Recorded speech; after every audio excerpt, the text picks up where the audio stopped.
Olá, meus irmãos, graça e paz. Sejam bem-vindos a mais essa aula do nosso curso de História da Igreja.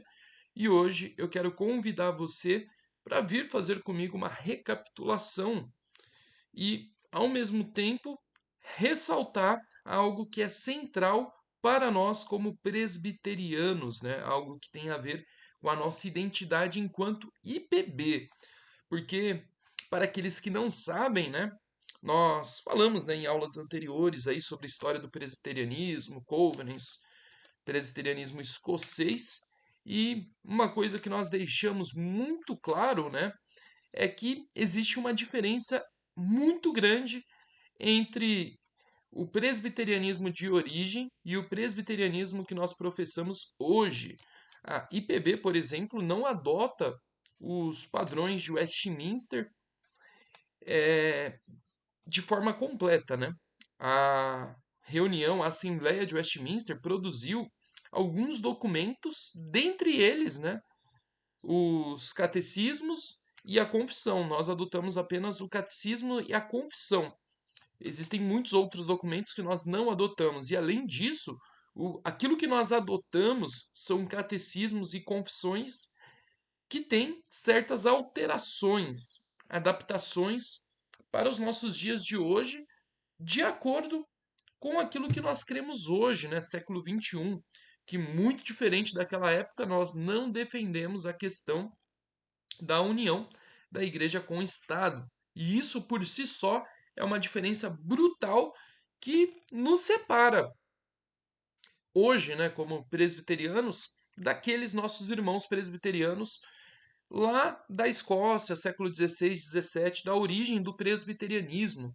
E é muito importante, né, nós ressaltarmos isso, e aqui eu vou me valer de um artigo da Fides Reformada, do reverendo Alderi, né, de Souza Matos, que é o nosso historiador oficial da IPB. Então ele tem um belo de um artigo aqui que faz uma recapitulação de toda a história da igreja, enfatizando, né, esse aspecto que para nós é muito caro, né, a questão da separação da igreja e Estado. E aqui, à luz da história da igreja, ele vai mostrar por A mais B o porquê de nós crermos assim, né? O porquê de destoarmos, por exemplo, dos presbiterianos lá do século XVI, XVII. Vamos lá, então. Bom, meus irmãos, para falarmos de igreja e Estado, nós temos que pontuar algumas coisas. Primeiro, que nós estamos tratando de um assunto que ajuda a reafirmar a nossa identidade enquanto IPB. A IPB, como todos vocês já sabem, é sim uma igreja de cunho reformado, confessional e, obviamente, presbiteriana. A nossa única regra de fé e prática é as escrituras sagradas. Porém, nós não cremos no nu da escritura, né, que é a escritura sozinha. Nós cremos também numa tradição, numa história. Por isso nós adotamos símbolos de fé. No caso, os símbolos de fé de Westminster, como uma fiel exposição das doutrinas centrais ali da palavra de Deus. Então nós adotamos a Confissão de Fé de Westminster, o Catecismo Maior e o Catecismo Menor de Westminster. Entretanto, nós não adotamos eles em sua formulação original, com todos os seus pontos, especialmente naquilo que se refere à relação de igreja e Estado. Essa questão de igreja e Estado, nós vamos destoar dos presbiterianos ali do século XVI, do século XVII. Por quê? Bom, a Confissão de Fé de Westminster, ela nasce no século XVII, num contexto ali em que a união entre igreja e Estado era algo comum. Você não tinha alguém ali questionando essa união. Na sua versão original, né, o magistrado civil ele recebia uma função ligada à defesa e à preservação da doutrina. É por isso, né, que aqueles que não concordavam e viviam ali dentro de um estado que fosse confessional presbiteriano eram perseguidos, né? Porque o estado era confessional e ele zelava, né, pela confessionalidade, pela preservação da doutrina. Então a repressão aos hereges, às heresias, era algo bastante comum, inclusive com punições muito severas, algumas até de morte. Então, ali na Idade Média, isso era algo que acontecia tanto pelos presbiterianos, como pelos anglicanos, como também pelos luteranos e também pelos católicos. Então, todos faziam isso, era algo comum, né? E nós estamos olhando aqui para aquele período. Bom, além disso, né, o Estado ele tinha um papel de convocar sínodos para resolver questões doutrinárias, né? Então, até em assuntos doutrinários, o Estado tinha ali uma certa jurisdição. E tudo isso reflete essa questão do contexto político daquele tempo. Porém, a tradição presbiteriana moderna, né, a qual nós estamos inserido, posterior, ela vai fazer uma revisão na Confissão de Fé de Westminster, nos catecismos, deixando, né, uma distinção muito clara entre duas esferas. O Estado possui uma autoridade que é civil, mas não espiritual, ou seja, ele não tem jurisdição sobre a igreja.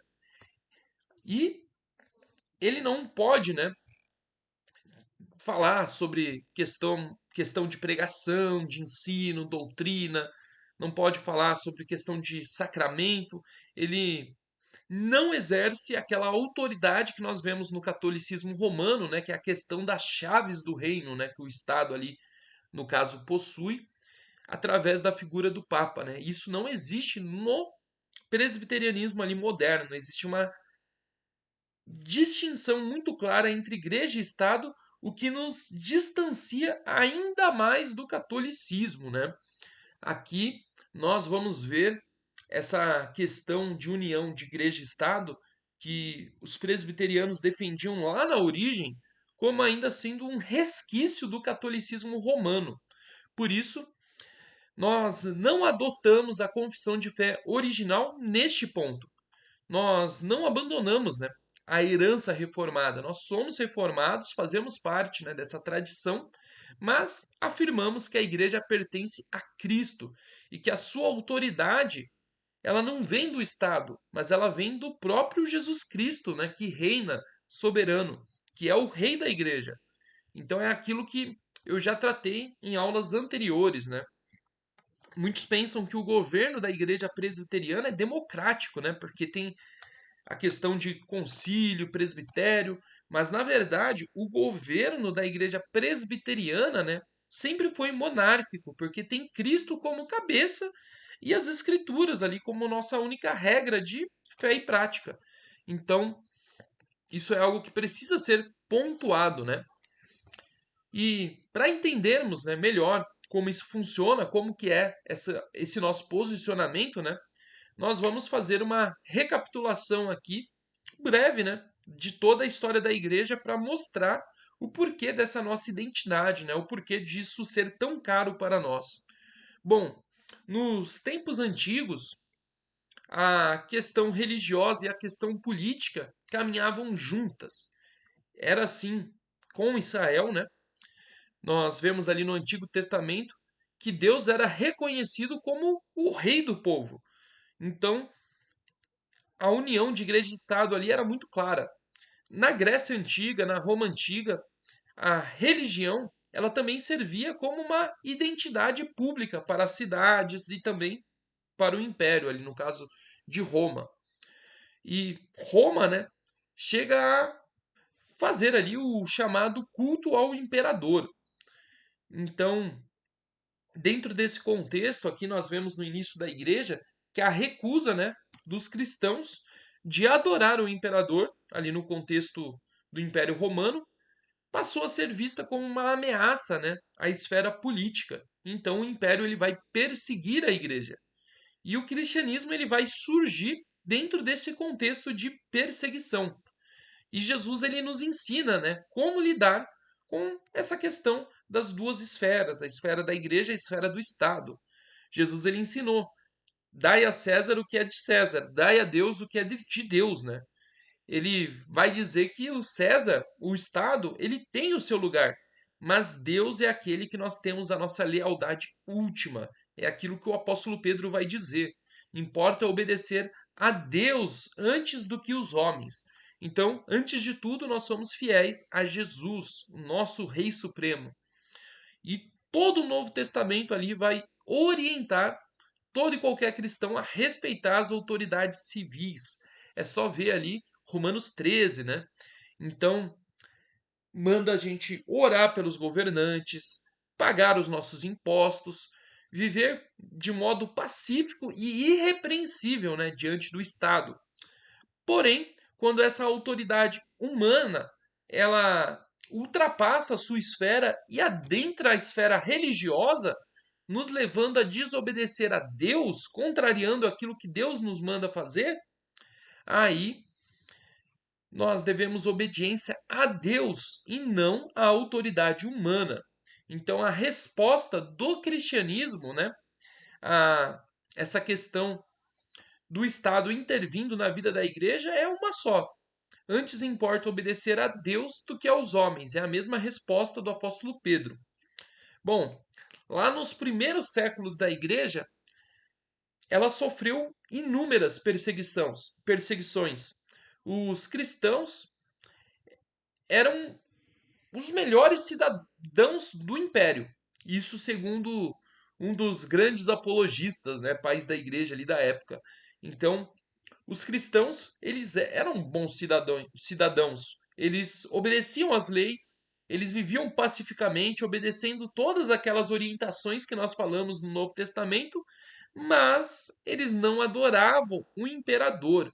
E por isso eles sofriam muitas acusações, né? Eles sofriam calúnias, né? Eram acusados de incesto, porque eles chamavam a esposa de irmã, o esposo de irmão, né?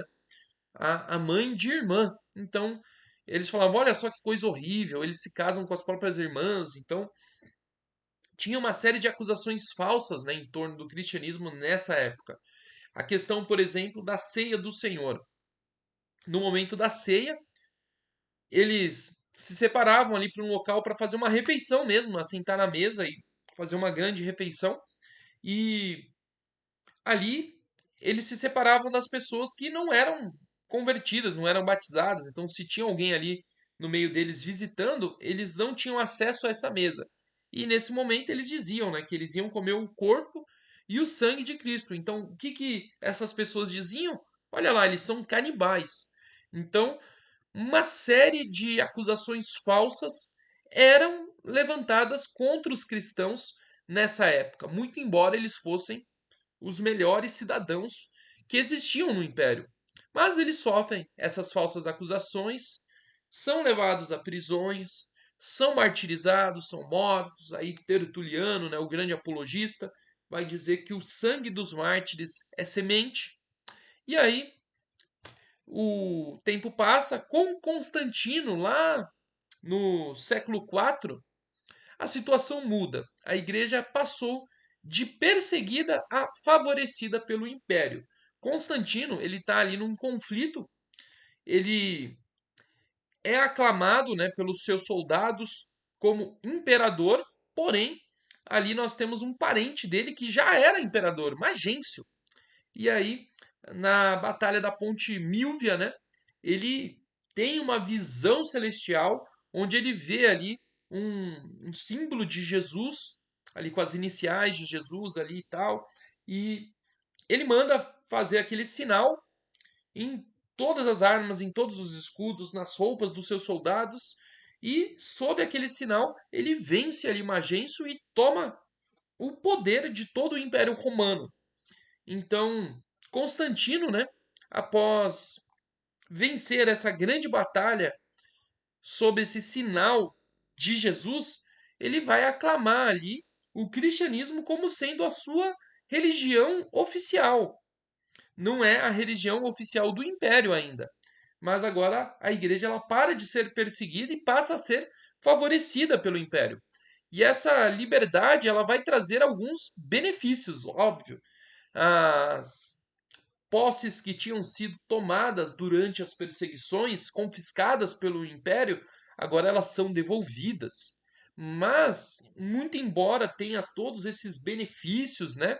E os cristãos ali daquele contexto viam na figura de Constantino, né?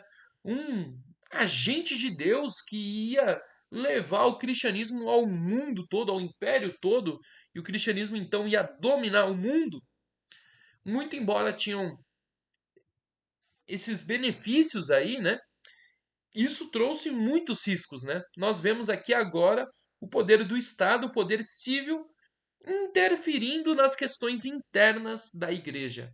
Tanto que quando tem uma questão doutrinária acerca de Jesus Cristo, cristologia, quem vai convocar o concílio? O imperador. Então, nós vemos aqui o Estado, né, adentrando a igreja. E depois de Constantino, o cristianismo ele passa a ser a religião oficial do império, e aí a igreja que antes era perseguida pelo Estado, agora ela é quem persegue as outras religiões através do Estado. Olha aqui o Estado sendo o defensor da fé cristã. E aqui que mora o grande problema, né, de toda essa questão. O cristianismo com o imperador Teodósio, né, ali após Constantino, se torna a religião oficial do império e a partir daí, essa relação entre igreja e Estado ela vai se estreitar cada vez mais. Mas a questão é, nesse período, quem que governa a igreja? O Estado ou a própria igreja ali, em obediência à palavra de Deus? É a igreja que está dominando o Estado ou é o Estado que cada vez mais está tomando conta ali das questões internas da igreja? Bom, esse tipo de questionamento à luz da história nos ajuda a entender o porquê de nós, como IPB, né, como presbiterianos, aqui no Brasil, entendemos, né, a importância de preservarmos essa distinção entre igreja e Estado. Nós vemos que a igreja, muito embora tenha que respeitar essas autoridades, orar pelas autoridades, a sua lealdade ela se dá somente a Cristo, né? O Estado ele tem que cuidar da ordem civil. A questão religiosa é a questão da igreja. Então, como presbiterianos, a nossa identidade é que Cristo é o nosso rei e o cabeça da igreja, e que o Estado ele não tem que se meter com essas coisas. Então, ao percorrermos toda a história da igreja, essa questão aí nos primeiros séculos, Império Romano, nós vemos que isso vai trazer muitos e muitos problemas, né? Por quê? Porque após esse período, né, do Império Romano, nós vemos a questão do papado, porque você tem ali a figura do rei, uma figura ali que está à frente defendendo as questões da igreja cristã e de repente o Império Romano rui, ele cai. E a questão da autoridade ali do Estado cai no colo de quem? Do bispo de Roma, né? E então ali o Papa Leão ele vai assumir tanto a, a questão da palavra de Deus, a questão religiosa, como a espada ali do Estado. Então a igreja ela vai exercer esses ofícios. E até aqui parece que é a igreja que está controlando o Estado, né? Mas isso faz com que a própria igreja se corrompa, né? Então nós vamos ver que no final ali da Idade Média, né, o que nós temos é uma disputa entre o papado e as influências políticas dos reis ali naquela época. Então, nós vemos uma grande decadência da cristandade nesse período. Com isso, vem as questões de disputas políticas dentro da igreja, né? As pessoas querendo ali poder terreno, temporal. Então, a questão da igreja não era mais uma vocação, mas era uma disputa por poder. E a gente vê isso em figuras deploráveis, né, como o Papa Inocêncio III, que foi um papa terrível, né? E essa decadência, né, levou muitas dessas disputas, né, até mesmo à morte, tendo um contexto que nós já tratamos lá em aulas anteriores, em que pessoas matavam as outras para subir ali nos cargos, inclusive de papa, né? papas promovendo ali festas que era um verdadeiro bacanal dentro do que? Da igreja, ali dentro do Vaticano. Então, a igreja ela se corrompeu profundamente. Então, a história ela nos mostra que essa confusão, né, entre poder ali religioso e poder temporal traz corrupção, traz tudo que nós vemos de ruim, né, atribuído à igreja na história. Tanto que quando se fala de igreja na Idade Média, alguns vão dizer que é a Idade das Trevas, né? Por quê? Porque muito do que houve ali de negativo colocado na conta da igreja se deu por causa dessa união entre igreja e Estado a ponto das coisas se confundirem, né? Da igreja ser o próprio Estado. E a reforma protestante ela vai romper um pouco com isso, né? E ela vai trazer de volta a centralidade da palavra de Deus. Lutero, Calvino, principalmente ali os anabatistas, né? Eles vão tratar a relação da igreja e o Estado de maneira muito diferente. Alguns vão manter uma certa ligação, né, com o Estado, mas ainda assim uma maior autonomia da igreja. Outros vão defender uma separação mais clara, no caso dos anabatistas. Calvino ele vai distinguir as duas esferas, a esfera da igreja, a esfera do Estado, e ele vai afirmar, né, que o governo civil ele tem sua importância, mas que ele não deve, de hipótese alguma, dominar a igreja.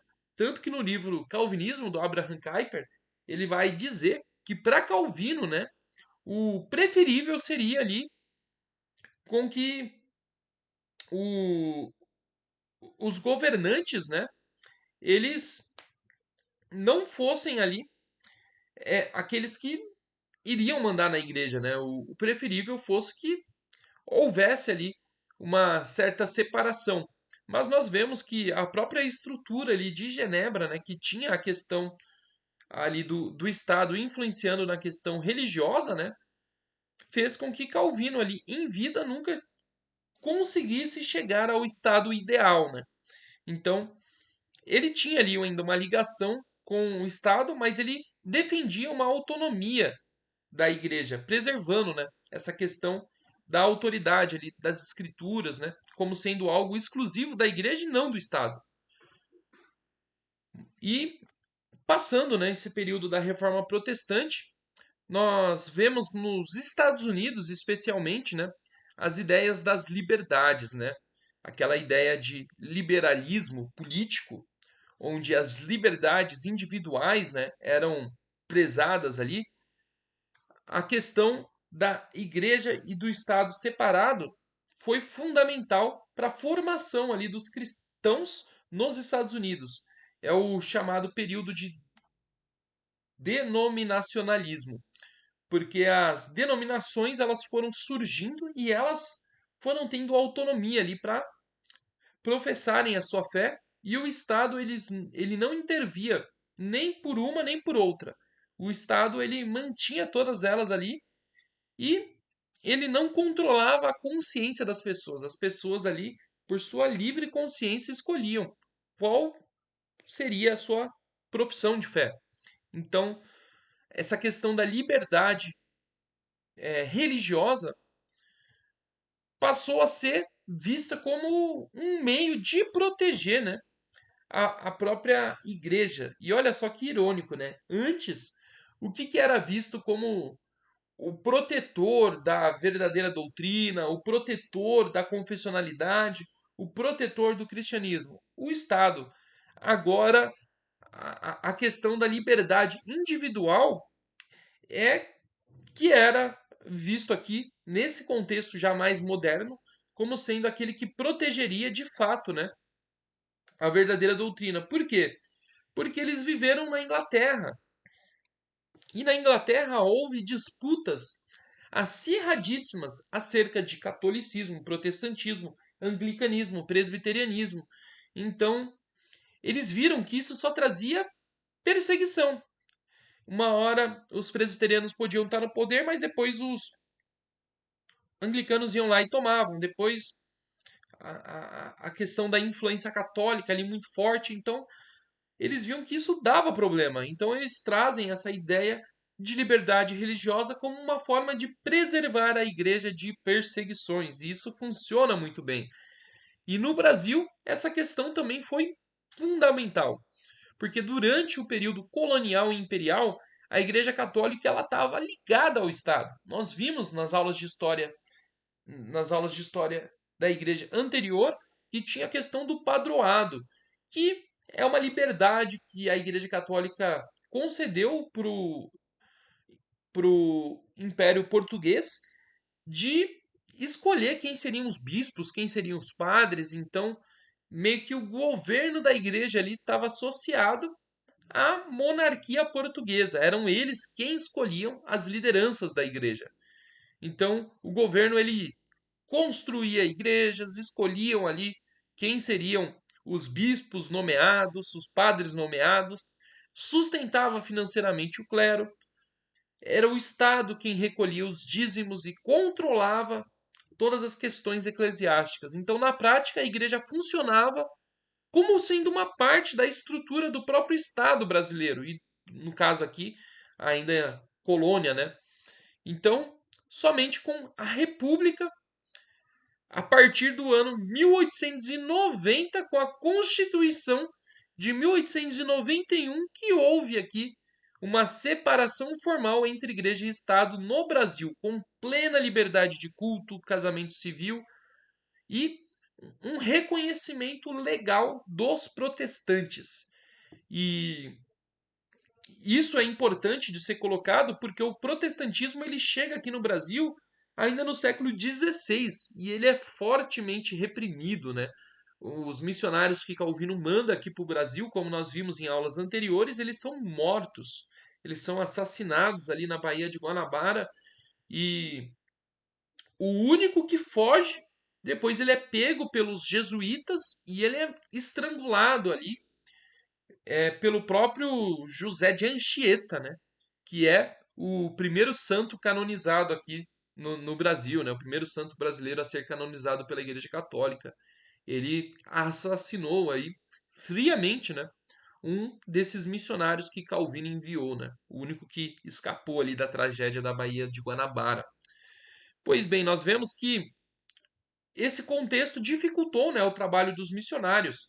Quando Simonton chega ali em 1864, se não me falha a memória, no Brasil, ele podia sim professar a sua fé, mas ele não podia abrir uma igreja. Ele não podia, por exemplo, usar as mídias da época, fazer um jornal. E tanto que ele faz um jornal, mas ele era permitido apenas uma veiculação interna, né? Ele não podia ser veiculado para todo o público, como uma forma de propaganda, de marketing. Você não podia fazer um marketing da sua fé. Então, existia muita repressão. Outra questão, por que que as igrejas, né, que nós vemos em filmes, né, protestantes nos Estados Unidos, elas são tão bonitas, né, tem tanta cara de igreja, e aqui no Brasil as igrejas têm cara de salão, de galpão, uma fachada mais empresarial, porque por muitos anos foi proibido com que eles construíssem igrejas. Eles podiam cultuar, sim, em espaços privados, mas não podia ter uma fachada com uma estrutura ali arquitetônica com cara de igreja. Tinha que ter cara de casa normal. Então, é por isso que até a questão estética protestante aqui no Brasil é moldada por causa dessa forte influência, né, do Estado na vida da igreja. Então, só em 1891 que nós vamos gozar de uma liberdade, ou seja, praticamente no século XX, né? Já na virada ali, século XIX para o século XX. Então, diante de tudo isso, né? Diante de toda essa história, né? Nós vemos que a IPB ela não adota a formulação original da Confissão de Fé de Westminster, que defende ali a união da igreja e o Estado, colocando um magistrado civil como responsável ali de muitas questões internas da igreja. Porque a IPB, muito embora permaneça confessional, né, parte da herança reformada, ela compreende que o Estado não recebeu de Cristo uma autoridade para administrar as questões internas. Ele não pode administrar as questões da palavra, não pode mexer com questões de governo eclesiástico, não pode mexer com as questões de disciplina, de sacramento, enfim. O Estado ele não pode sequer falar de questões doutrinárias. Essa responsabilidade é exclusiva da Igreja e debaixo do senhorio de Cristo, segundo a autoridade das Escrituras. Então, a nossa posição, ela não é uma posição de desprezarmos a questão do Estado. Assim como os presbiterianos originais, a gente deve sim respeitar o Estado, orar pelo Estado. A gente não despreza o Estado, mas nós reconhecemos que a autoridade civil é do Estado e tem que ser respeitada, mas a questão religiosa pertence a nós. Cristo, que é o cabeça da igreja, é quem traz essa autoridade, né, ali à luz das escrituras. Então, o Estado ele não interfere. E à luz da história da igreja, de tudo isso que nós vimos, né, o quanto isso foi ruim para a igreja durante a história, né, trazendo todas aquelas situações tão críticas que nós vemos na Idade Média, as questões que nós vemos ali na Reforma Protestante, da igreja se opondo aos reformadores, perseguindo eles através do poder do Estado, a gente vê o quanto que essa questão de união de igreja e Estado fez mal, a ponto de que no próprio período ali da Reforma Protestante, ainda no início, né, nós vemos que alguns estados protestantes perseguiam e matavam pessoas por não professarem ali a fé protestante. Então, a gente tem que ser honesto, né, e falar que houve, né, excessos de ambos os lados, mas todos os excessos que houveram foi por causa da questão da união da igreja e Estado, coisa que nós não cremos, não defendemos. Então, a nossa posição é reafirmar que o Estado ele tem a sua autoridade na sua esfera, que é a esfera civil, e que Cristo, que é o único rei e cabeça da igreja, ele nos dá uma autoridade de seguirmos ali os seus preceitos à luz das escrituras. Então, dentro disso, tem a questão de respeitar o Estado. Nós não desprezamos ele. Nós respeitamos os nossos governantes, mas pertencemos a Cristo, não pertencemos a César. Nós obedecemos ali a Jesus. Então, como igreja, hoje nós vamos servir a sociedade, nós vamos servir o Estado, nós vamos, até mesmo se preciso for, ir à guerra. Não tem problema com isso, né? Mas nas questões religiosas, né, nós permanecemos separados. Então essa separação ela é importante até para preservar, né, a nossa autonomia, né, de professar aquilo que nós acreditamos. Porque quem governa o Estado hoje não pode ser o mesmo que vai governar o Estado amanhã. Então, o governo temporal ele muda o tempo todo.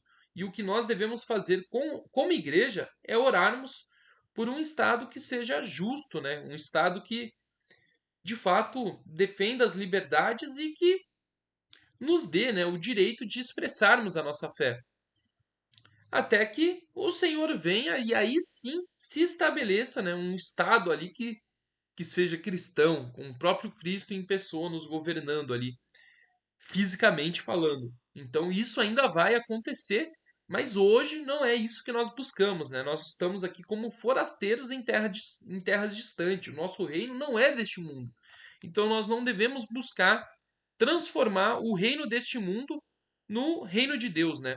Isso é algo que o próprio Cristo vai fazer. Então, a nossa fé presbiteriana, ela se mantém debaixo dessa convicção de que a igreja ela tem sua autonomia e que o Estado ele não interfere nas questões internas da igreja. Então, esse é um dos diferenciais da IPB, né? Nós que somos presbiterianos hoje, aqui no contexto brasileiro, para os presbiterianos lá na origem, né, que tinham isso como algo central. Eles fizeram até um pacto nacional onde eles firmavam essa união entre igreja e Estado. E ali, alguns deles, até com pressa de assinar esse pacto, cortavam, né, ali os seus pulsos para com o próprio sangue assinar ali o documento. Então é algo que faz parte da nossa história, mas o presbiterianismo ele foi amadurecendo até que chegamos a esse entendimento de que as coisas têm que ser cada um no seu quadrado, né? O Estado ele não deve interferir nas questões internas da igreja e a gente não tem que procurar instalar, né, uma teonomia nos dias de hoje, né? Tanto que essa visão é, teonomista, né? Essa questão de teologia do domínio é uma questão que foi ressuscitada, né, por Russell Doane e uma questão bem moderna, né, por assim dizer, né? A gente vê algumas linhas aí mais modernas tentando reavivar essa questão que tinha ficado lá atrás na nossa história, né? Porque houve, né, um período em que isso aconteceu lá na Escócia e depois disso, em lugar nenhum, né, isso foi aplicado. E nós vemos aí que hoje mesmo esses defensores, né, eles não chegaram nem perto de fazer aquilo que Knox fez na Escócia, os presbiterianos fizeram com o Pacto Nacional, e muito pelo contrário, né? Acaba sendo muito problemático, né? Essa questão da teonomia, de você, através do Estado, impor obediência, né? A preceitos bíblicos, preceitos cristãos, para pessoas ali que às vezes nem são convertidas. Então isso acaba sendo muito problemático. Por isso, nós temos essa nossa defesa que diverge, né? É a defesa da separação da igreja e o Estado. Bom, agradeço você que nos acompanhou até aqui e convido você a estar aqui nesse mesmo canal, nesse mesmo horário, para na semana que vem, né, nós adentrarmos aí a reta final do nosso curso, né, está acabando, tanto que hoje eu já quis trazer uma recapitulação, reafirmando a nossa identidade e na semana que vem nós vamos continuar nessa mesma pegada, nesse mesmo intento. Então é isso, meus irmãos. Tchau, tchau. Deus abençoe. Uma ótima semana a todos.